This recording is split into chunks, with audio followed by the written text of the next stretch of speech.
तर इथं वाहतुकीचे प्रश्न भरपूर आहेत, ड्रेनेजचे प्रश्न भरपूर आहेत, पाण्याचे प्रश्न भरपूर आहेत.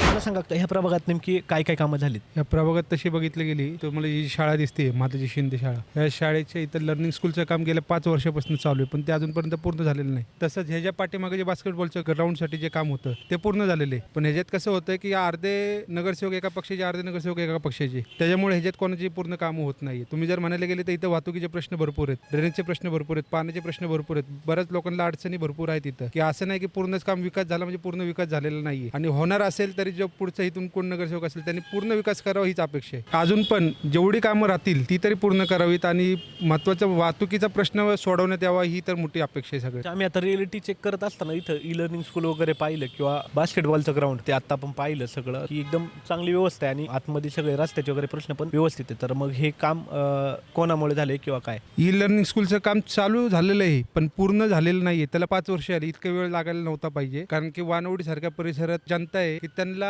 बाहेरच्या मोठ्या शाळेत शिक्षण घेता येत नाही. त्यांच्यासाठी सरकारने इथे ई लर्निंग स्कूल केलेली, पण त्याचं काम पूर्ण व्हायला पाहिजे की पोरांना शिक्षण देता आलं पाहिजे. ह्या शाळेत हे शाळेचं काम पूर्ण करावं लवकरात लवकर. 3 मूलभूत समस्यांमध्ये ट्रॅफिकची समस्या म्हणजे वाहतूक झालं, शिक्षण झालं, सगळ्यात महत्त्वाची समस्या असते ती आरोग्य. त्याविषयी सांगाल का की काय काय नेमकी कामं झालीत, उपाययोजना काय झाल्यात आणि त्या खरंच म्हणजे पुरेशा आहेत का, तुम्ही त्याचा वापर करता? वानवडी गावात प्रामुख्याने शिवरकर दवाखाना आहे, डायलिसिस सेंटर ओपन करण्यात आलेले आहे. त्याच्या बरेच जण त्याचा पूर्णपणे वापर करून घेतात ते, की जनतेला त्याचा उपयोग होतो, पण अजून सुविधा पूर्ण व्हायला पाहिजे त्यात असं मला वाटतं. तुम्ही त्या हॉस्पिटलमध्ये जाता का? आम्ही जातच असतो, आमचे म्हणजे वानवडीतले जरी नागरिक असतील ते पण जातच असतात, पण अजून पण जसं पाहिजे तशी सुविधा पूर्ण नाहीये. अजून त्याचा पूर्णपणे सुविधेचा उपयोग झाला पाहिजे असं मला असं वाटतं तिथं. एकंदरीत जर तुम्ही सगळं चित्र पाहिलं इथलं तर नेमका विकास कोणी केलाय आतापर्यंत? तुम्हाला तसं सांगितलं ना मी की कसं झालं, इथं 2 पक्षाचे नगरसेवक आहेत. एक राष्ट्रवादी काँग्रेसचे रत्नप्रभा जगताप आहेत आणि भाजप पक्षाचे धनराज घोगरे आणि कालिंदताई पुंडे. त्यामुळं विकासाला थोडा अडथळा येत असेल मला असं वाटतंय. पण दोघंही कामं करतात, दोन्ही पक्षाची लोक काम करतात, पण ते पूर्ण होत नाहीये. कोणत्या पक्षाचं पूर्ण पॅनल निवडून आल्यावर ही सगळी कामं पूर्ण होतील असं मला? पक्षाचं म्हणण्यापेक्षा इथं स्थानिक नगरसेवक असतील ते काम करतील असं मला वाटतं.